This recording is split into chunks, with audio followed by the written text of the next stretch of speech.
Hello everyone, welcome back to my YouTube channel. ಈ ವಿಡಿಯೋದಲ್ಲಿ ನಾನು 10ನೇ ತರಗತಿ ಗಣಿತ ವಿಷಯದ ಬಹುಪದೋಕ್ತಿ ಪಾಠವನ್ನು ಡಿಸ್ಕಸ್ ಮಾಡ್ತಾ ಇದ್ದೀನಿ.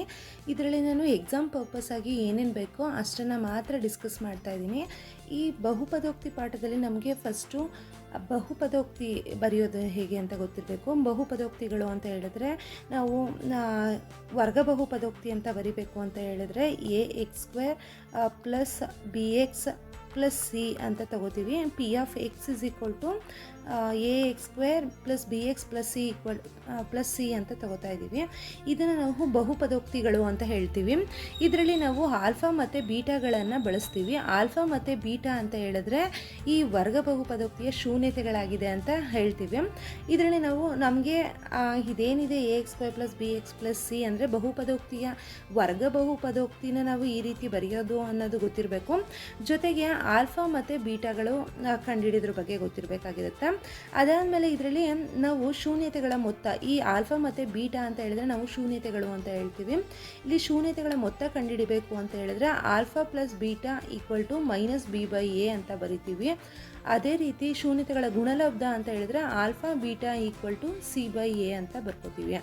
ನಮಗೆ ಮೇಯ್ನಾಗಿ ಈ ಬಹುಪದೋಕ್ತಿ ಬರೆಯೋದು ಗೊತ್ತಿರಬೇಕು, ಶೂನ್ಯತೆಗಳನ್ನ ಕಂಡುಹಿಡಿಯೋದು ಗೊತ್ತಿರಬೇಕು, ಶೂನ್ಯತೆಗಳ ಮೊತ್ತ ಮತ್ತು ಶೂನ್ಯತೆಗಳ ಗುಣಲಬ್ಧವನ್ನು ಕಂಡುಹಿಡಿಯೋದು ಗೊತ್ತಿರಬೇಕು. ಅದಾದಮೇಲೆ ನಾವು ಅವರೇನೇ ಏನಾದರೂ ನಮಗೆ ಶೂನ್ಯತೆಗಳ ಮೊತ್ತ ಮತ್ತು ಗುಣಲಬ್ಧಗಳ ಬೆಲೆಗಳನ್ನ ಕೊಟ್ಟಿದ್ದಾರೆ ಅಂತ ಹೇಳಿದ್ರೆ ಆವಾಗ ಅದನ್ನು ಕೇಳಿ ನಮಗೆ ವರ್ಗ ಬಹುಪದೋಕ್ತಿ ಕಂಡುಹಿಡಿಯೋದು ಹೇಗೆ ಅಂತ ಕೇಳ್ತಾರೆ.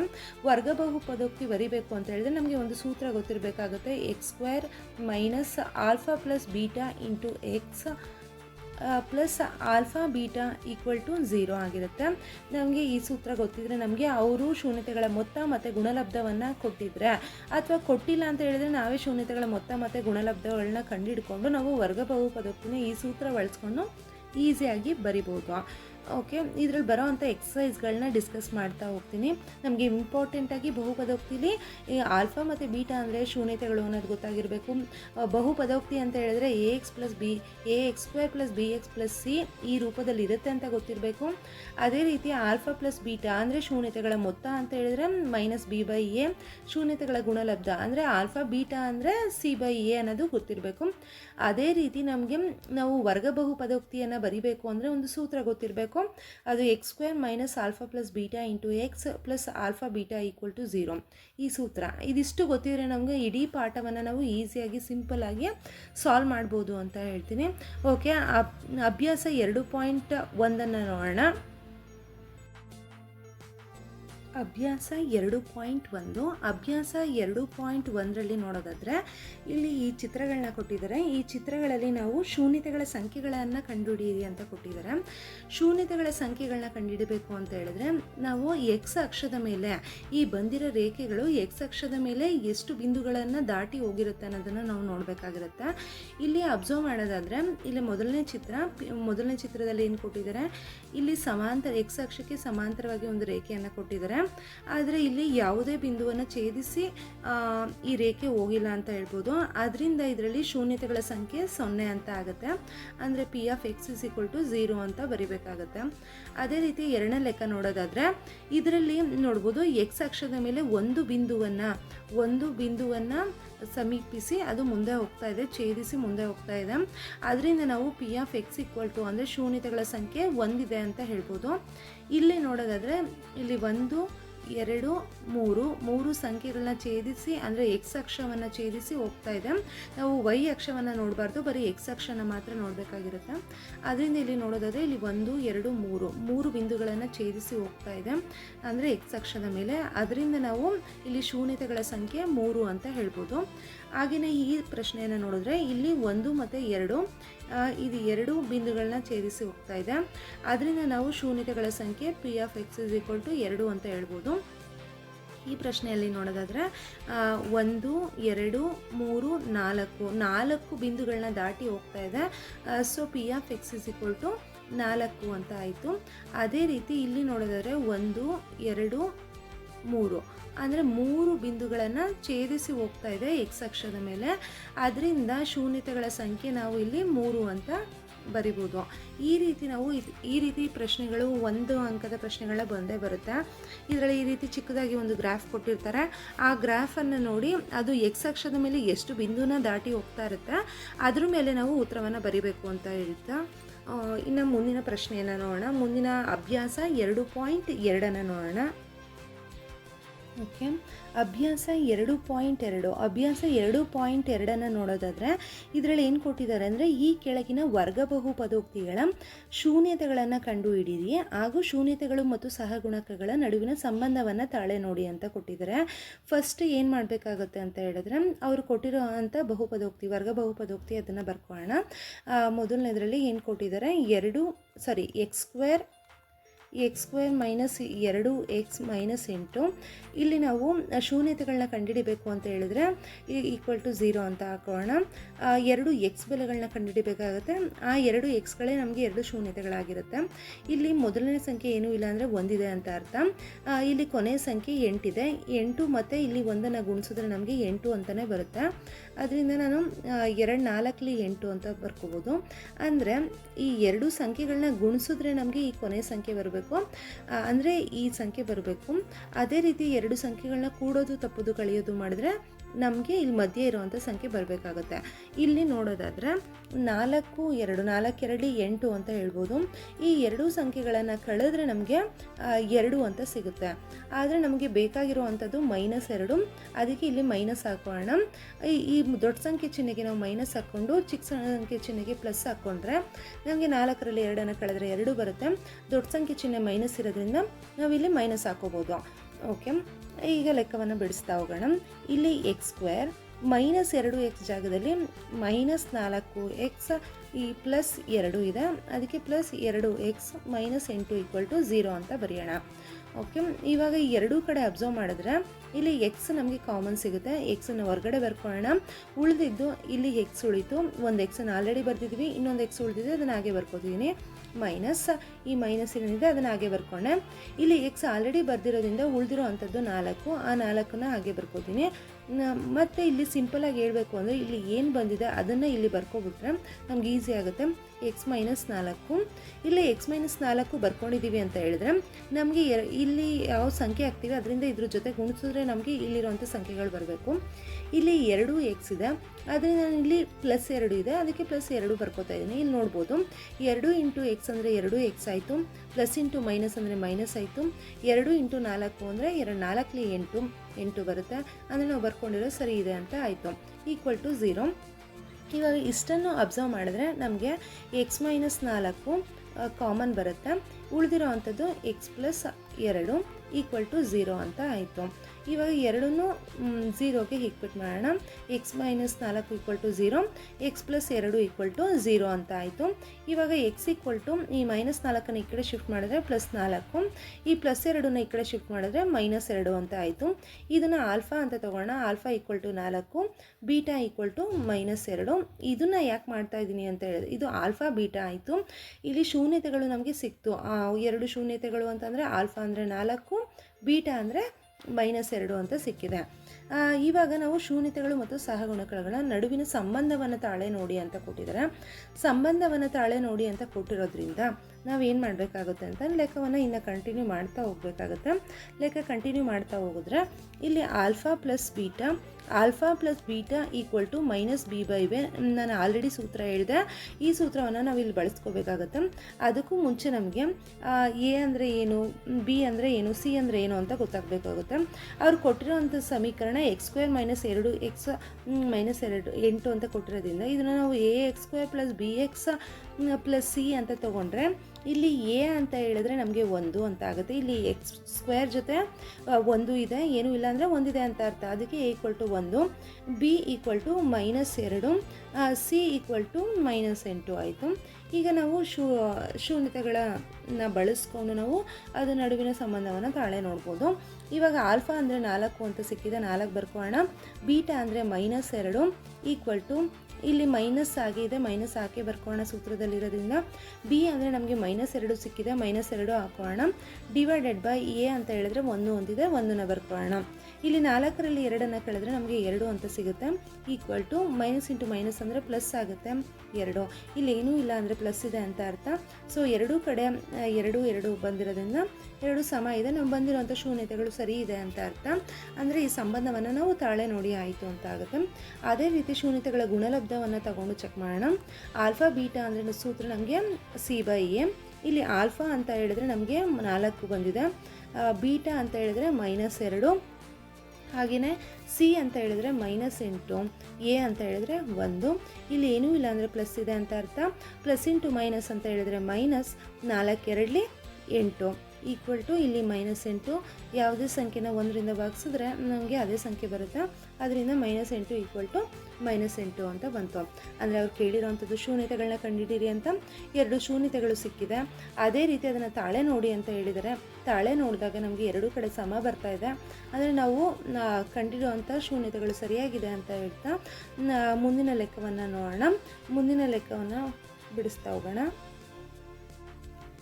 ನೆಕ್ಸ್ಟ್ 2ನೇ ಲೆಕ್ಕನ ನೋಡೋಣ. 2ನೇ ಲೆಕ್ಕದಲ್ಲಿ ಏನು ಕೊಟ್ಟಿದ್ದಾರೆ ಅಂತ ಹೇಳಿದ್ರೆ 4s² -4s + 1 ಅಂತ ಕೊಟ್ಟಿದ್ದಾರೆ. ಈಕ್ವಲ್ ಟು 0 ಬರ್ಕೋತಾ ಇದ್ದೀನಿ. ಯಾಕೆಂದರೆ ನಾವು ಶೂನ್ಯತೆಗಳನ್ನ ಕಂಡುಹಿಡಿಬೇಕಲ್ವ, ಅದಕ್ಕೆ. ಇಲ್ಲಿ 4 × 1 ಅಂತ ಅಂದರೆ 4 ಅಂತ ಆಗುತ್ತೆ. 2 ಸಂಖ್ಯೆಗಳನ್ನು ಗುಡಿಸ್ಬೇಕಾಗುತ್ತೆ, 2 4 ಅಂತ ಆಗುತ್ತೆ. 2 ಸಂಖ್ಯೆಗಳನ್ನ ನಮಗೆ ಕೂಡಿದ್ರೆ ನಮಗೆ ಮತ್ತೆ 4 ಅಂತಲೇ ಸಿಗುತ್ತೆ. ಇಲ್ಲಿ ಮೈನಸ್ ಚಿಹ್ನೆ ಬಂದಿರೋದ್ರಿಂದ ಇಲ್ಲಿ ನಾವು ಮೈನಸ್ ಬರಬೇಕಾಗುತ್ತೆ. 2 ಕಡೆ ಮೈನಸ್ ಹಾಕೋತಾ ಇದ್ದೀನಿ. ಯಾಕೆ ಅಂತ ಹೇಳಿದ್ರೆ ನಮಗೆ -4 ಬೇಕಾಗಿರೋದ್ರಿಂದ. ಓಕೆ, ಇದನ್ನು ಕಂಟಿನ್ಯೂ ಮಾಡ್ತಾ ಹೋದರೆ 4s² ಹಾಗೆ ಬರ್ಕೋತೀನಿ. ಈ -4x ಜಾಗಕ್ಕೆ -2s + 1 ಈಕ್ವಲ್ ಟು 0 ಆಗುತ್ತೆ. ಈ 2ನ್ನು ಅಬ್ಸರ್ವ್ ಮಾಡಿದರೆ ನಮಗೆ ಎಸ್ ಕಾಮನ್ ಸಿಗುತ್ತೆ. ಅದೇ ರೀತಿ 2ನೇ ಮಗ್ಗಿಲಿ ಈ 2 ಮತ್ತು 4 ಬರೋದ್ರಿಂದ 2ನ್ನು ಕಾಮನ್ ತೊಗೋತೀನಿ. ಕಾಮನ್ ತೊಗೊಂಡ್ರೆ ಇಲ್ಲಿ 2 4 ಅಂತ ಆಗುತ್ತೆ. ಮತ್ತು ಎಸ್ ಕಾಮನ್ ತೊಗೊಂಡಿರೋದನ್ನ 2 4 ಎಸ್ ಇಂಟು ಎಸ್ ಅಂದರೆ s² ಆಯಿತು. ಮೈನಸ್ ಇಲ್ಲಿ 2 ಎಸ್ನ ಆಲ್ರೆಡಿ ಬರ್ತಿರೋದ್ರಿಂದ ಇಲ್ಲಿ 1 ಅಂತ ಬರ್ಕೋತೀನಿ. ಅದೇ ರೀತಿ ನಾನು ಹಿಂದಿನ ಲೆಕ್ಕನ ಬಿಡಿಸ್ತಿರೋ ಥರನೇ ಸೇಮ್ ಇಲ್ಲಿ ಏನು ಬಂದಿದೆ ಅದನ್ನು ಬರ್ಕೋತೀನಿ. 2s - 1 ಅಂತ. ಇಲ್ಲಿ 2s + 1 ಬಂದಿದೆ, ಇಲ್ಲಿ -1 ಬಂದಿರೋದ್ರಿಂದ ಈ -1 ನಾನು ಕಾಮನ್ ತಗೋತೀನಿ. ಆಲ್ರೆಡಿ 2s + 1 ಇದೆ. ಇಲ್ಲಿ ಮೈನಸ್ ಇಂಟು ಪ್ಲಸ್ ಅಂದರೆ ಮೈನಸ್ ಆಗುತ್ತೆ. 1 × 2s ಅಂದರೆ 2s, minus into minus plus 1 × 1 ಅಂದರೆ 1 ಆಯಿತು. ಈಕ್ವಲ್ ಟು 0 ಆಯಿತು. ಇಲ್ಲಿ 2 ಕಡೆ ಅಬ್ಸರ್ವ್ ಮಾಡಿದ್ರೆ ನಮಗೆ 2s - 1 ಕಾಮನ್ ಬರುತ್ತೆ.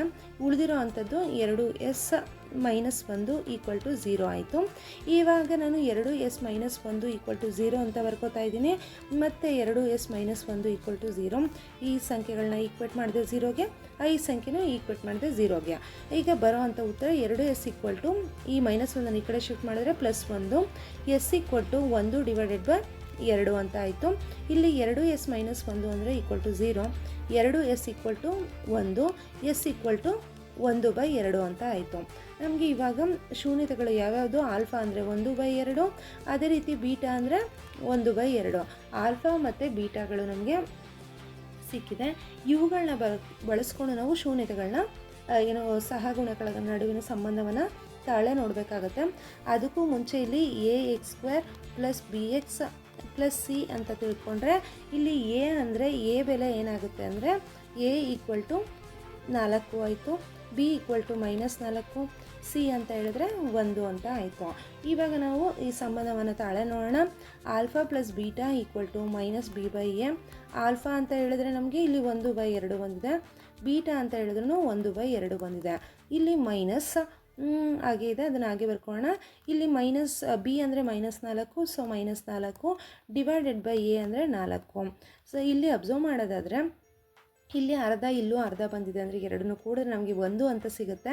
ಈಕ್ವಲ್ ಟು ಇಲ್ಲಿ ಮೈನಸ್ ಇಂಟು ಮೈನಸ್ ಪ್ಲಸ್ 4 / 4 ಆಗುತ್ತೆ. 4 ಕ್ಯಾನ್ಸಲ್ ಬಂದರೆ 1 ಅಂತ ಸಿಗುತ್ತೆ. ಸೊ 1 = 1 ಅಂತ ಬರ್ತಾ ಇದೆ. ಅದೇ ರೀತಿ alpha beta equal to 1/2. Alpha beta equal to C/A. A ಅಂತ ಆಯಿತು. ಆಲ್ಫಾ ಬೀಟಾ ಅಂದರೆ ಆಲ್ಫಾ ಅಂದರೆ 1/2, ಬೀಟಾ ಅಂದರೆ 1/2 ಈಕ್ವಲ್ ಟು ಈ ಮೈನಸ್ ಇಲ್ಲಿ ಮೈನಸ್ ಬರೋದಿಲ್ಲ, ಪ್ಲಸ್ ಬರುತ್ತೆ. ಓಕೆ, ಇಲ್ಲಿ ಪ್ಲಸ್ ಆಗುತ್ತೆ. ಹಾಗಾದರೆ ಸಿ ಅಂತ ಹೇಳಿದ್ರೆ 1, ಎ ಅಂದರೆ 4, 1/4. ಸೊ ಇಲ್ಲಿ 1 ಇಂಟು 1 ಅಂದರೆ 1, 2 4 ಈಕ್ವಲ್ ಟು ಇಲ್ಲಿ 1/4 ಏನಿದೆ ಅದನ್ನು ಹಾಗೆ ಬರ್ಕೋತಾ ಇದ್ದೀನಿ. ಎರಡೂ ಕಡೆ ಒಂದೇ ಉತ್ತರ ಬರ್ತಾ ಇದೆ ಅಂತ ಹೇಳಿದ್ರೆ ನಾವು ಮಾಡಿರೋ ಲೆಕ್ಕ ಸರಿ ಇದೆ ಅಂತ ಅರ್ಥ. ಇನ್ನು ಮುಂದಿನ ಲೆಕ್ಕವನ್ನು ನೋಡೋಣ. ಇನ್ನು ಮುಂದಿನ ಲೆಕ್ಕ, ಮೂರನೇ ಲೆಕ್ಕ ಅದೇನಿದೆ ಅದನ್ನು ಹಾಗೆ ಬರ್ಕೊಳ್ಳೋಣ. ನಮಗೆ ಸಾಮಾನ್ಯ ರೂಪ ಅಂತ ಹೇಳಿದ್ರೆ, ಬಹುಪದೋಕ್ತಿಯ ಸಾಮಾನ್ಯ ರೂಪ ಅಂದರೆ ax² + bx + c ಅಂತ ಆಗಿರೋದ್ರಿಂದ ನಾವು ಈ ಬಹುಪದೋಕ್ತಿ ಅವ್ರು ಏನು ಕೊಟ್ಟಿರ್ತಾರೆ ಅದನ್ನು ಅದೇ ರೂಪದಲ್ಲೇ ಬರ್ಕೋಬೇಕಾಗುತ್ತೆ. ಫಸ್ಟು ಇಲ್ಲಿ 6x² ಆಗಿ ಬರ್ಕೋತೀನಿ. ಇಲ್ಲಿ bx ಅಂತ ಹೇಳಿದ್ರೆ ಇಲ್ಲಿ -7x ಇದೆ. ಸೊ -7x ಪ್ಲಸ್ ಸಿ ಅಂತ ಇದೆ. ಸಿ ಜಾಗದಲ್ಲಿ ಇಲ್ಲಿ -3 ನಾವು ಬರ್ಕೋಬೇಕಾಗತ್ತೆ. Equal to 0. ಮೊದಲನೇ ಸಂಖ್ಯೆ ಮತ್ತು ಕೊನೆ ಸಂಖ್ಯೆಯನ್ನು ಗುಣಿಸ್ಬೇಕಾಗುತ್ತೆ. 6 3 18 ಆಗುತ್ತೆ. 18 ತೊಗೊಳ್ಳೋಣ. ಈ 18 ಅಂತ ಹೇಳಿದ್ರೆ ಎರಡು ಸಂಖ್ಯೆಗಳನ್ನ ಗುಣಿಸಿದ್ರೆ ನಮಗೆ 18 ಬರಬೇಕು. ಇದು ಚೆಕ್ ಮಾಡ್ಕೊಳ್ಳೋಣ. 2 9 18, 9ರಲ್ಲಿ ನಮಗೆ 2 ಕಳೆದ್ರೆ 7 ಸಿಗುತ್ತೆ. ಸೊ ನಾವು 18 ಅಂತ ಹೇಳಿದ್ರೆ 9 2 18 ಅಂತ ಬರ್ಕೋಬೋದು. ಎರಡೂ ಸಂಖ್ಯೆಗಳನ್ನ ಕಳೆದ್ರೆ ನಮಗೆ 7 ಅಂತ ಸಿಗುತ್ತೆ. ಆದರೆ ನಮಗೆ -7 ಬೇಕಾಗಿರೋದ್ರಿಂದ ದೊಡ್ಡ ಸಂಖ್ಯೆಗೆ ಮೈನಸ್ ಹಾಕಿ ಇದಕ್ಕೆ ಪ್ಲಸ್ ಅಂತ ಹಾಕೋತೀನಿ. ಇವಾಗ ಲೆಕ್ಕವನ್ನು ಬಿಡಿಸ್ತಾ ಹೋಗೋಣ. ಇಲ್ಲಿ 6x² -7x ಜಾಗದಲ್ಲಿ -9x plus 2x -3 equal to 0 ಅಂತ ಬರ್ಕೊಳ್ಳೋಣ. ಇವಾಗ ಎರಡೂ ಕಡೆ ನೋಡಿದ್ರೆ ನಮಗೆ 3x ಕಾಮನ್ ತೊಗೋಬೋದು. 3x ಅಂದರೆ 3 2 6x ಆಯಿತು. 3 3 9 ಅಂತ ಆಗುತ್ತೆ. Plus 1 into 2x -3 equal to 0 ಅಂತಲೇ ಬರುತ್ತೆ. ಇದನ್ನು ಹಾಗೆ ಬರ್ಕೊಂಡ್ರೆ ಇಲ್ಲಿ 1ರಿಂದ ಗುಣಿಸಿದ್ರೆ ನಮ್ಗೆ ಇದೇ ಸಂಖ್ಯೆ ಸಿಗುತ್ತೆ. ಅದರಿಂದ ಹೀಗೆ ಬರ್ಕೊಂಡೆ. ಇನ್ನು ಈ ಎರಡೂ ಕಡೆ ಕಾಮನ್ ತೊಗೊಳ್ಳೋದಾದರೆ 2x -3 ಇಂಟು ಇದು ಕಾಮನ್ ತೊಗೊಂಡೆ. ಉಳಿದಿರೋ ಅಂಥದ್ದು 3x ಪ್ಲಸ್ 1 ಈಕ್ವಲ್ ಟು 0 ಆಯಿತು. ಇವಾಗ 2x -3 ಅಂತ ಹೇಳಿದ್ರೆ ಈಕ್ವಲ್ ಟು 0 ಆಗುತ್ತೆ. ಈ x ಈಕ್ವಲ್ ಟು ಈ -3 ಈ ಕಡೆ ಶಿಫ್ಟ್ ಮಾಡಿದ್ರೆ +3, ಈ ಎರಡನ್ನ ಒರೆ ಗುಣಾಕಾರ ಮಾಡಿದ್ರೆ ಹೀಗೆ ಬರುತ್ತೆ. ಈಗ ಆಲ್ಫಾ ಅಂತ ಹೇಳಿದ್ರೆ ನಮಗೆ 3/2 ಅಂತ ಸಿಕ್ಕಿದೆ. ಅದೇ ರೀತಿ ಈ 3x + 1 ಈಕ್ವಲ್ ಟು 0. ಈಗ 3x ಈಕ್ವಲ್ ಟು -1 ಆಗುತ್ತೆ. x ಈಕ್ವಲ್ ಟು -1 / 3 ಅಂದರೆ ಬೀಟಾ ಅಂತ ಹೇಳಿದ್ರೆ ನಮಗೆ -1/3 ಅಂತ ಸಿಗ್ತಾ ಇದೆ. ಇವಾಗ ನಮಗೆ ಎ ಅಂದರೆ ಗೊತ್ತು, ಬಿ ಅಂದರೆ ಗೊತ್ತು, ಸಿ ಅಂದರೆ ಗೊತ್ತು, ಈ ಆಲ್ಫಾ ಮತ್ತು ಬೀಟಾ ಅಂದರೆ ಗೊತ್ತು. ಈಗ ತಾಳೆ ನೋಡೋಣ. Alpha + beta equal to -b/a. Alpha ಅಂತ ಹೇಳಿದ್ರೆ 3/2, ಬೀಟಾ ಅಂತ ಹೇಳಿದ್ರೆ -1/3 equal to minus of B ಅಂತ ಹೇಳಿದ್ರೆ ನೋಡ್ಬೋದು ಇಲ್ಲಿ -7. ಸೊ -7. ಎ ಅಂತ ಹೇಳಿದ್ರೆ ಇಲ್ಲಿ 6 ಅಂತ ಇದೆ. ಸೊ 6ಅನ್ನು ಬಳಸ್ಕೊತಾ ಇದ್ದೀನಿ. ಈ ಎರಡೂ ಕಡೆ ಲಾಸಹವನ್ನು ತೆಗೆದ್ರೆ ನಮಗೆ 6 ಸಿಗುತ್ತೆ. ಈ 6ಅನ್ನು ನಾವು ಇಲ್ಲಿ ಗುಣಿಸ್ಕೊಂಡ್ರೆ 2 3 6 ಆಗುತ್ತೆ. 3 3 9 ಮೈನಸ್ ಇಲ್ಲಿ 6 ಅಂತ ಅಂದರೆ 3 2 6, 2 1 2 equal to minus into minus ಅಂದರೆ +7 ಆಗುತ್ತೆ. /6 ಆಗಿ ಬರ್ಕೋಣ. ಇಲ್ಲಿ 9ರಲ್ಲಿ 2ಅನ್ನು ಕಳೆದ್ರೆ ನಮಗೆ 7 ಆಗುತ್ತೆ. /6 ಈಕ್ವಲ್ ಟು 7 /6. ಎರಡೂ ಕಡೆ ಸಮ ಬರ್ತಾ ಇದೆ ಅಂದರೆ ತಾಳೆ ನೋಡಿದಾಗ ಸರಿ ಬರ್ತಾ ಇದೆ. ನಾವು ಶೂನ್ಯತೆಗಳು ಕಂಡುಹಿಡಿಯೋದು ಸರಿ ಇದೆ ಅಂತ ಅರ್ಥ. ಅದೇ ರೀತಿ ಆಲ್ಫಾ ಬೀಟಾವನ್ನು ಚೆಕ್ ಮಾಡೋಣ. ಆಲ್ಫಾ ಬೀಟಾ ಅಂತ ಹೇಳಿದ್ರೆ c/a, ಆಲ್ಫಾ ಅಂತ ಹೇಳಿದ್ರೆ 3/2, ಬೀಟಾ ಅಂತ ಹೇಳಿದ್ರೆ -1/3. ಅದೇ ರೀತಿ ಇವಾಗ ಸಿ ಅಂತ ಹೇಳಿದ್ರೆ ನೋಡ್ಬೋದು -3, ಎ ಅಂದರೆ 6. ಇಲ್ಲಿ 3 1 3, 3 2 6 ಅಂತ ಬರ್ಕೋಬೋದು. ಇಲ್ಲಿ ನೋಡಿದ್ರೆ 3 2 6 ಕೆಳಗಡೆ ಈ ಮೈನಸನ್ನು ಹಾಗೆ ಬರ್ಕೊಳ್ಳೋಣ. 3 1 3 ಈಕ್ವಲ್ ಟು -1/2. ಇದನ್ನು ಹಾಗೆ ಕ್ಯಾನ್ಸಲ್ ಮಾಡಿದರೆ 3 1 3 2 -1/2 -1/2. ಈ ಕ್ಯಾನ್ಸಲ್ ಮಾಡಿಲ್ಲ ಅಂದ್ರೂ ಸೇಮ್ ಆನ್ಸರ್ 3/6 ಬರುತ್ತೆ. ಇಲ್ಲೂ 3/6 ಬರ್ತಾ ಇತ್ತು. ನಾನು ಕ್ಯಾನ್ಸಲ್ ಮಾಡಿದೆ ಅಂತ ಇಲ್ಲೂ ಕ್ಯಾನ್ಸಲ್ ಮಾಡಿದೆ. ಸೊ ಹೇಗೆ ಮಾಡಿದ್ರು ನಮಗೆ ಉತ್ತರ ಸಮ ಬರ್ತಾ ಇದೆ ಅಂದರೆ ನಾವು ಕಂಡಿದ್ದಿರೋ ಅಂಥ ಶೂನ್ಯತೆ ಸರಿ ಇದೆ ಅಂತ ಅರ್ಥ. ಇನ್ನು ಮುಂದಿನ ಪ್ರಶ್ನೆಯನ್ನು ನೋಡೋಣ. ಇನ್ನು ಮುಂದಿನ ಪ್ರಶ್ನೆಯನ್ನು ನೋಡೋದಾದರೆ ಇಲ್ಲಿ ಏನು ಕೊಟ್ಟಿದ್ದಾರೆ ಅಂತ ಹೇಳಿದ್ರೆ 4u² + 8u ಅಂತ ಕೊಟ್ಟಿದ್ದಾರೆ ಅಂತ ಹೇಳಿದ್ರೆ ನಾವು 4u² ಪ್ಲಸ್ 8u ಅಂತ ಹೇಳಿದ್ರೆ ಇದನ್ನು ಯಾವ ರೂಪದಲ್ಲಿ ax² plus bx plus c = 0 ಅಂತ ಅಂದ್ಕೊಂಡ್ರೆ a ಅಂತ ಹೇಳಿದ್ರೆ ಇಲ್ಲಿ 4 ಆಗುತ್ತೆ, b ಅಂತ ಹೇಳಿದ್ರೆ 8 ಆಗುತ್ತೆ. ಅದೇ ರೀತಿ c ಅಂತ ಹೇಳಿದ್ರೆ ಇಲ್ಲೇನೂ ಬಂದಿಲ್ಲದಿರೋ ಕಾರಣ ನಾವು 0 ಅಂತ ತಗೋಬೇಕಾಗುತ್ತೆ. ಸೊ ಇವಾಗ ನೋಡೋಣ, ಇದನ್ನು ಬಳಸ್ಕೊಂಡು ನಾವು ಶೂನ್ಯತೆಗಳನ್ನ ಕಂಡುಹಿಡಿಬೇಕು. ಫಸ್ಟು 4u² ಪ್ಲಸ್ 8u = 0 ಅಂತ ಇದೆ. ಈ ಎರಡೂ ಕಡೆ u ಬಂದಿರೋದ್ರಿಂದ ಮತ್ತು 4ನೇ ಮಗ್ಗಿಲು ಬರೋದ್ರಿಂದ 4uನ ಕಾಮನ್ ತೊಗೊಂಡ್ರೆ ಉಳಿದಿರೋ ಅಂಥದ್ದು ಇಲ್ಲಿ u ಉಳಿಯುತ್ತೆ, ಪ್ಲಸ್ ಇಲ್ಲಿ 2 ಉಳಿಯುತ್ತೆ. ಯಾಕೆ ಅಂದರೆ 4 2 8, u × 2 ಅಂದರೆ 4u × 2 ಅಂದರೆ 8u ಆಗುತ್ತೆ, = 0 ಆಯಿತು. ಈ 4uನ ನಾವು 0ಗೆ ಈಕ್ವೇಟ್ ಮಾಡಿದ್ರೆ u = 0 ಅಂತ ಬರುತ್ತೆ. ಅದೇ ರೀತಿ u + 2 = 0 ಅಂತ ಹೇಳಿದ್ರೆ u = -2 ಅಂತ ಬರುತ್ತೆ. ಇವಾಗ ಆಲ್ಫಾ = 0, ಬೀಟಾ = -2, ಎರಡು ಶೂನ್ಯತೆಗಳು 0 ಮತ್ತು -2 ಅಂತ ಬಂದಿದೆ. ಅದೇ ರೀತಿ ನಮಗೆ ಎ ಅಂದರೆ ಏನು, ಬಿ ಅಂದರೆ ಏನು, ಸಿ ಅಂದರೆ ಏನು ಅಂತಲೂ ಗೊತ್ತಾಗಿದೆ. ಇವಾಗ ನಾವು ಏನು ಮಾಡ್ಬೋದು, ತಾಳೆ ನೋಡಬೇಕಾಗತ್ತೆ. Alpha plus beta = -b/a. ಈಗ ಆಲ್ಫಾ ಅಂತ ಹೇಳಿದ್ರೆ 0, ಬೀಟಾ ಅಂದರೆ -2 = -b ಅಂತ ಹೇಳಿದ್ರೆ 8 / a ಅಂತ ಹೇಳಿದ್ರೆ 4, 4 × 4, 4 × 8.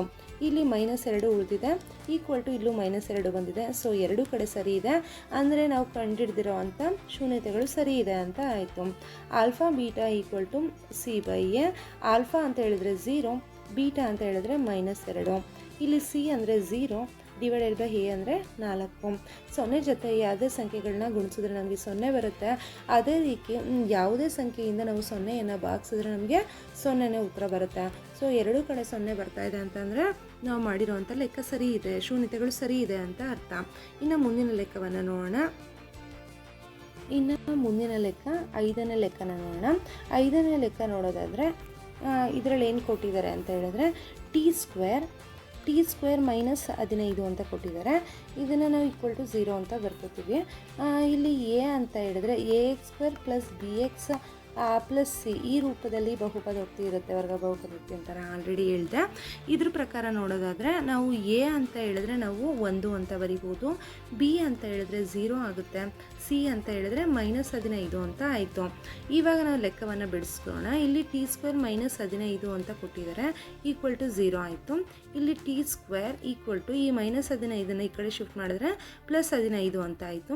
ಇವಾಗ t ಈ ಸ್ಕ್ವೇರ್ನ ಈ ಕಡೆ ಶಿಫ್ಟ್ ಮಾಡಿದ್ರೆ ±√15 ಅಂತ ಆಯಿತು.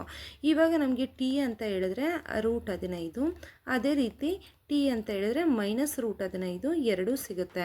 ಸೊ ಇವುಗಳನ್ನ ನಾನು ಆಲ್ಫಾ √15, ಬೀಟಾ ಅಂತ ಹೇಳಿದ್ರೆ -√15 ಅಂತ ಬರ್ಕೋಬೇಕಾಗತ್ತೆ. ಸೊ ಈ ಲೆಕ್ಕವನ್ನು ಕಂಟಿನ್ಯೂ ಮಾಡ್ತಾ ಹೋಗೋಣ. ಈಗ ಎ ಅಂದರೆ ಏನು, ಬಿ ಅಂದರೆ ಏನು, ಸಿ ಅಂದರೆ ಏನು ಅಂತ ಗೊತ್ತಿದೆ, ಆಲ್ಫಾ ಬೀಟಾ ಅಂದ್ರೇನು ಅಂತ ಗೊತ್ತಿದೆ. ಇವಾಗ ಆಲ್ಫಾ ಬೀಟಾ -b/a ಅಂತ ಬರ್ಕೊಳ್ಳೋಣ. ಇವಾಗ ಆಲ್ಫಾ ಅಂತ ಹೇಳಿದ್ರೆ √15, ಬೀಟಾ ಅಂತ ಹೇಳಿದ್ರೆ -√15. ಅದೇ ರೀತಿ ಬಿ ಅಂತ ಹೇಳಿದ್ರೆ 0 ಇದೆ, ಎ ಅಂತ ಹೇಳಿದ್ರೆ 1 ಅಂತಿದೆ. ಸೊ √15 ಕ್ಯಾನ್ಸಲ್ ಆದರೆ 0 ಆಗುತ್ತೆ, ಇಲ್ಲಿ -0 ಅಂದರೆ 0 ಆಯಿತು. ಸೊ ಎರಡೂ ಕಡೆ 0 ಬಂದಿದೆ, ಅಂದರೆ ಎರಡು ಸಮ ಬಂದಿದೆ. ಅದೇ ರೀತಿ ಆಲ್ಫಾ ಬೀಟಾ c/a. ಆಲ್ಫಾ ಅಂತ ಹೇಳಿದ್ರೆ √15, ಬೀಟಾ ಅಂತ ಹೇಳಿದ್ರೆ -√15 ಸಿ ಅಂತ ಹೇಳಿದ್ರೆ ಇಲ್ಲಿ -15 ಆಯಿತು, ಎ ಅಂತ ಹೇಳಿದ್ರೆ 1 ಅಂತ ಇದೆ. ಸೊ ಎರಡೂ ಕಡೆ ರೂಟ್ ಬಂದಿರೋದ್ರಿಂದ -√15ಕ್ಕೆ ನಾವು ಸ್ಕ್ವೇರ್ ಹಾಕೋಣ, -15. ಈ ಸ್ಕ್ವೇರ್ ರೂಟ್ ಮತ್ತು ರೂಟ್ ಎರಡು ಕ್ಯಾನ್ಸಲ್ ಆಗುತ್ತೆ. ಇಲ್ಲಿ -15 -15 ಅಂತ ನಮಗೆ ಉತ್ತರ ಬಂತು. ಎರಡೂ ಕಡೆ -15 ಬಂದಿರೋದ್ರಿಂದ ಎರಡು ಸಮ ಆಗಿದೆ, ನಾವು ಮಾಡಿರೋವಂಥ ಲೆಕ್ಕ ಸರಿ ಇದೆ ಅಂತ ಆಯಿತು. ಇನ್ನು ಮುಂದಿನ ಪ್ರಶ್ನೆಯನ್ನು ನೋಡೋಣ. ಮುಂದಿನ ಪ್ರಶ್ನೆ 6ನೇ ಪ್ರಶ್ನೆ. 6ನೇ ಪ್ರಶ್ನೆಯಲ್ಲಿ 3x² -x -4 ಅಂತಿದೆ. ಕೊನೆ ಸಂಖ್ಯೆ ಮೊದಲನೇ ಸಂಖ್ಯೆ ಗುಣಿಸ್ಕೊಳ್ಳೋಣ. 4 3 12 ಅಂತ ಆಯಿತು. 12 ಅಂತ ಅಂದರೆ 12 ಅಂತ ಹೇಳಿದ್ರೆ ನಾವು ಫಸ್ಟ್ ಲಾಸಹನೇ ಮಾಡ್ಕೊಳ್ಳೋಣ. 2 6ಲಿ 12 ಆಗುತ್ತೆ. 6ರಲ್ಲಿ 2 ಕಳೆದ್ರೆ 4 ಬಂದುಬಿಡುತ್ತೆ. ಅದೇ ಥರ 2 3ಲಿ 6 ಅಂತ ತೊಗೋಣ. 2 2ಲಿ 4 ಅಂದರೆ 4ರಲ್ಲಿ 3ಅನ್ನು ಕಳೆದ್ರೆ ನಮಗೆ 12 ಸಿಗುತ್ತೆ. ಸೊ 4 3ಲಿ 12 ಅಂತ ಆಯಿತು. ಇಲ್ಲಿ -1 ನಮಗೆ ಬೇಕಾಗಿರೋದ್ರಿಂದ ದೊಡ್ಡ ಸಂಖ್ಯೆಗೆ ನಾನು ಮೈನಸ್ ಹಾಕೋತೀನಿ. ಮೈನಸ್ ಹಾಕೊಳ್ಳೋದ್ರಿಂದ -4 + 3 ಅಂತ ಹೇಳಿದ್ರೆ -1 ಅಂತ ಸಿಗ್ತಾ ಇದೆ. ಇವಾಗ ನಾವು ಲೆಕ್ಕವನ್ನು ಬಿಡಿಸ್ತಾ ಹೋಗೋಣ. ಇಲ್ಲಿ 3x² - x -4 = 0 ಅಂತ ಹೇಳಿದ್ರೆ 3x² - 4x + 3x ಅಂತ ಬರ್ಕೋತಾ ಇದ್ದೀನಿ. ಯಾಕೆ ಅಂತ ಹೇಳಿದ್ರೆ -1 ಜಾಗದಲ್ಲಿ ಈ ಸಂಖ್ಯೆಗಳನ್ನ ಬರ್ಕೊಂಡಿದ್ದೀನಿ. ಇವಾಗ ಎರಡು ಕಡೆ ನೋಡಿದ್ರೆ x ಮಾತ್ರ ಕಾಮನ್ ಬರುತ್ತೆ. ಈ 3x - 4 ಬಂತು. ಇಲ್ಲಿ -4 = 0 ಆಯಿತು. ಇವಾಗ ಎರಡು ಕಡೆ ಕಾಮನ್ ಅಂದರೆ 3x - 4ಅನ್ನು ಕಾಮನ್ ತೊಗೊಂಡ್ರೆ = 0. ಇಲ್ಲಿ ಇಲ್ಲಿ ನಾನು +1 ಅಂತ ಬರ್ಕೋಬೇಕಾಗತ್ತೆ. ಈಗ +1 ಇದ್ರ ಜೊತೆ ಗುಣಿಸಿದ್ರೆ ನಮಗೆ ಈ ಉತ್ತರನೇ ಸಿಗುತ್ತೆ. ಅದರಿಂದ ಇವಾಗ ಎರಡು ಕಡೆ ನೋಡಿದ್ರೆ ಕಾಮನ್ ಬರೋವಂಥದ್ದು 3x - 4, ಉಳಿದಿರೋ ಅಂಥದ್ದು x + 1, ಅದನ್ನು ಹಾಗೆ ಬರ್ಕೋತೀನಿ = 0 ಆಯಿತು. ಇವಾಗ 3x - 4 = 0, ಇಲ್ಲಿ x + 1 = 0 ಅಂತ ಆಯಿತು. ಈಗ 3x ಈ 4ನ ಈ ಕಡೆ ಶಿಫ್ಟ್ ಮಾಡಿದ್ರೆ +4, x = 4/3 ಆಯಿತು. ಆಲ್ಫಾ ಅಂತ ಹೇಳಿದ್ರೆ ನಮಗೆ 4/3. ಅದೇ ರೀತಿ x = -1 ಆಗುತ್ತೆ. ಬೀಟಾ ಅಂತ ಹೇಳಿದ್ರೆ -1 ಅಂತ ಆಗುತ್ತೆ. ಇವುಗಳನ್ನ ನೋಡೋದಾದರೆ ನಾನು ax² + bx + c ಅಂತ ಇಟ್ಕೊಂಡ್ರೆ ಈಗ a ಅಂತ ಹೇಳಿದ್ರೆ ನಮಗೆ 3 ಅಂತ ಸಿಗುತ್ತೆ. b ಅಂತ ಹೇಳಿದ್ರೆ -1, a ಅಂತ ಹೇಳಿದ್ರೆ 3, b ಅಂತ ಹೇಳಿದ್ರೆ -1, c ಅಂತ ಹೇಳಿದ್ರೆ -4 ಅಂತ ಸಿಗುತ್ತೆ. ಇವುಗಳನ್ನ ಬಳಸ್ಕೊಂಡು ನಾವಿವಾಗ ತಾಳೆ ನೋಡಬೇಕಾಗತ್ತೆ. Alpha + beta = -b/a. ಇಲ್ಲ ಆಲ್ಫಾ ಅಂತ ಹೇಳಿದ್ರೆ 4/3 ಪ್ಲಸ್ ಬೀಟಾ ಅಂದರೆ ಇಲ್ಲಿ -1 ಬಂದಿದೆ, -1 ಬರ್ಕೋತೀನಿ. ಇಲ್ಲಿ -b ಅಂತ ಹೇಳಿದ್ರೆ -1 / a ಅಂದರೆ 3. ಇಲ್ಲಿ 4 ಹಾಗೆ ಬರ್ಕೋಣ, ಈ ಮೈನಸ್ನ ಹಾಗೆ ಬರ್ಕೋಣ. 3 1 3 / ಈ 3ನ್ನ ಹಾಗೆ ಬರ್ಕೋತಾ ಇದ್ದೀನಿ. ಇಲ್ಲಿ ಮೈನಸ್ ಇಂಟು ಮೈನಸ್ ಪ್ಲಸ್ ಆಗುತ್ತೆ, 1 / 3 ಹಾಗೆ ಉಳಿಯುತ್ತೆ. 4ರಲ್ಲಿ 3ಅನ್ನು ಕಳೆದ್ರೆ 1 / 3 = 1/3. ಆಲ್ಫಾ ಬೀಟಾ ಅಂತ ಹೇಳಿದ್ರೆ c/a. ಆಲ್ಫಾ ಅಂತ ಹೇಳಿದ್ರೆ 4/3, ಬೀಟಾ ಅಂತ ಹೇಳಿದ್ರೆ -1 = c ಅಂದರೆ -4, a ಅಂತ ಹೇಳಿದ್ರೆ 3. ಇಲ್ಲಿ ಪ್ಲಸ್ ಇಂಟು ಮೈನಸ್ ಅಂದರೆ -4 / 3 = ಇಲ್ಲಿ -4 / 3. ಎರಡೂ ಕಡೆ ಸಮ ಬಂದಿದೆ ಅಂತ ಹೇಳಿದ್ರೆ ನಾವು ಮಾಡಿರುವಂಥದ್ದು ಸರಿ ಇದೆ ಅಂತ ಅರ್ಥ. ಇನ್ನು ಮುಂದಿನ ಲೆಕ್ಕವನ್ನು ಬಿಡಿಸೋಣ. ಇನ್ನು ಮುಂದಿನ ಲೆಕ್ಕ ಅಭ್ಯಾಸ 2.2ರಲ್ಲಿ ಎರಡನೇ ಮೀನನ್ನು ನೋಡೋದಾದರೆ, ಮೊದಲನೇದ್ರಲ್ಲಿ ಏನು ಕೊಟ್ಟಿದ್ದಾರೆ, 1/4 ಮತ್ತು -1 ಅಂತ ಕೊಟ್ಟಿದ್ದಾರೆ. ಅಂದರೆ ಆಲ್ಫಾ ಅಂತ ಹೇಳಿದ್ರೆ 1/4 ಅಂತ ಕೊಟ್ಟಿದ್ದಾರೆ. ಆಲ್ಫಾ ಬೀಟಾ ಅಂತ ಕೊಟ್ಟಿಲ್ಲ ಅವರು, ಶೂನ್ಯತೆಗಳ ಮೊತ್ತ ಮತ್ತು ಗುಣಲಬ್ಧ ಅಂತ ಕೊಟ್ಟಿದ್ದಾರೆ. ಶೂನ್ಯತೆಗಳ ಮೊತ್ತ ಮತ್ತು ಗುಣಲಬ್ಧ ಅಂತ ಹೇಳಿದ್ರೆ ನಮಗೆ ಆಲ್ಫಾ ಪ್ಲಸ್ ಬೀಟಾ ಶೂನ್ಯತೆಗಳ ಮೊತ್ತ ಎಷ್ಟು ಕೊಟ್ಟಿದ್ದಾರೆ, 1/4. ಆಲ್ಫಾ ಬೀಟಾ ಗುಣಲಬ್ಧ -1 ಅಂತ ಕೊಟ್ಟಿದ್ದಾರೆ. ನಾನು ಆಲ್ರೆಡಿ ಹೇಳಿದೆ, ನಾವು ವರ್ಗ ಬಹುಪದೋಕ್ತಿ ಕಂಡುಹಿಡಿಬೇಕು ಅಂದರೆ ಒಂದು ಸೂತ್ರವನ್ನು ಬಳಸಬೇಕಾಗತ್ತೆ ಅಂತ. x² - alpha plus beta into x plus alpha beta = 0 ಅಂತ. ಇವಾಗ x² ಹಾಗೆ ಬರ್ಕೋತೀನಿ. ಆಲ್ಫಾ ಪ್ಲಸ್ ಬೀಟಾ ಅಂತ ಹೇಳಿದ್ರೆ 1/4 x, ಇಲ್ಲಿ ಆಲ್ಫಾ ಬೀಟಾ ಅಂದರೆ -1, ಅದಕ್ಕೆ ಆ -1ನ ಹಾಗೆ ಬರ್ಕೋತೀನಿ. ಇದನ್ನು ಹೀಗೆ ಆದರೂ ಬಿಡ್ಬೋದು, ಅಥವಾ ಈ 4ನ ನಾವು ಭಿನ್ನರಾಶಿ ರೂಪದಲ್ಲಿ ಬಂದಿರೋದ್ರಿಂದ 1/4 ಇದನ್ನು ನಾರ್ಮಲ್ ಮಾಡಬೇಕು ಅಂತ ಹೇಳಿದ್ರೆ ಈ ಇಷ್ಟು ಸಮೀಕರಣಕ್ಕೆ ನಾವು 4ರಿಂದ ಗುಣಿಸ್ಬೇಕಾಗತ್ತೆ. 4ರಿಂದ ಗುಣಿಸಿದ್ರೆ 4 × x² ಅಂದರೆ 4x² ಆಗುತ್ತೆ. ಮೈನಸ್ ಇಲ್ಲಿ 1/4 x × 4 ಅಂದರೆ 4 ಕ್ಯಾನ್ಸಲ್ ಆಗುತ್ತೆ, ಉಳಿದಿರೋಂಥದ್ದು x ಮಾತ್ರ. -4 × 1 ಅಂದರೆ 4 = 0. ಇವಾಗ ನಮಗೆ ವರ್ಗ ಬಹುಪದೋಕ್ತಿ ಸಿಕ್ತು. ಅದೇ ರೀತಿ ನಾವು ಮುಂದಿನ ಪ್ರಶ್ನೆಯನ್ನು ನೋಡೋಣ. ಮುಂದಿನ ಪ್ರಶ್ನೆಯನ್ನು ನೋಡೋದಾದರೆ, ಈ ಪ್ರಶ್ನೆಯಲ್ಲಿ ಏನು ಕೊಟ್ಟಿದ್ದಾರೆ, √2 ಅಂದರೆ ಆಲ್ಫಾ ಪ್ಲಸ್ ಬೀಟಾ ಅಂತ ಹೇಳಿದ್ರೆ ನಮಗೆ √2 ಅಂತ ಕೊಟ್ಟಿದ್ದಾರೆ. ಆಲ್ಫಾ ಬೀಟಾ ಅಂತ ಹೇಳಿದ್ರೆ 1/3 ಅಂತ ಕೊಟ್ಟಿದ್ದಾರೆ. ಈಗ ಸಮೀಕರಣಕ್ಕೆ ಅಪ್ಲೈ ಮಾಡಿದ್ರೆ ನಾವು x² - ಆಲ್ಫಾ ಪ್ಲಸ್ ಬೀಟಾ ಅಂದರೆ √2 x ಪ್ಲಸ್ ಆಲ್ಫಾ ಬೀಟಾ ಅಂತ ಹೇಳಿದ್ರೆ 1/3 ಈಕ್ವಲ್ ಟು 0. ಸೇಮ್ ಹಿಂದಿನ ಲೆಕ್ಕದ ಥರ ಈ ಸಮೀಕರಣಕ್ಕೆ ನಾವು 3ರಿಂದ ಗುಣಿಸಿದ್ರೆ ನಮಗೆ 3x² minus 3 into √2x plus 1 equal to 0 ಅಂತ ಬರುತ್ತೆ. ಇನ್ನು ಮುಂದಿನ ಪ್ರಶ್ನೆಯನ್ನು ನೋಡೋದಾದರೆ ಇದರಲ್ಲಿ ಒಂದು ಆಲ್ಫಾ ಪ್ಲಸ್ ಬೀಟಾ ಅಂತ ಹೇಳಿದ್ರೆ ನಮಗೆ 0, ಆಲ್ಫಾ ಬೀಟಾ ಈಕ್ವಲ್ ಟು √5 ಅಂತ ಕೊಟ್ಟಿದ್ದಾರೆ ಈ ಮೂರನೇ ಲೆಕ್ಕದಲ್ಲಿ. ಇವಾಗ ನಾವು ಸೂತ್ರವನ್ನು ಅಪ್ಲೈ ಮಾಡಿದ್ರೆ x² minus alpha plus beta ಅಂದರೆ 0 ಅಂತ ಕೊಟ್ಟಿರೋದ್ರಿಂದ 0 into X plus alpha beta ಅಂದರೆ √5 ಆಗುತ್ತೆ ಈಕ್ವಲ್ ಟು 0. ಇದನ್ನು ನಾವು x² ಪ್ಲಸ್ √5 ಈಕ್ವಲ್ ಟು 0 ಅಂತ ಬರಿಬೋದಾಗುತ್ತೆ. ಇನ್ನು ಮುಂದಿನ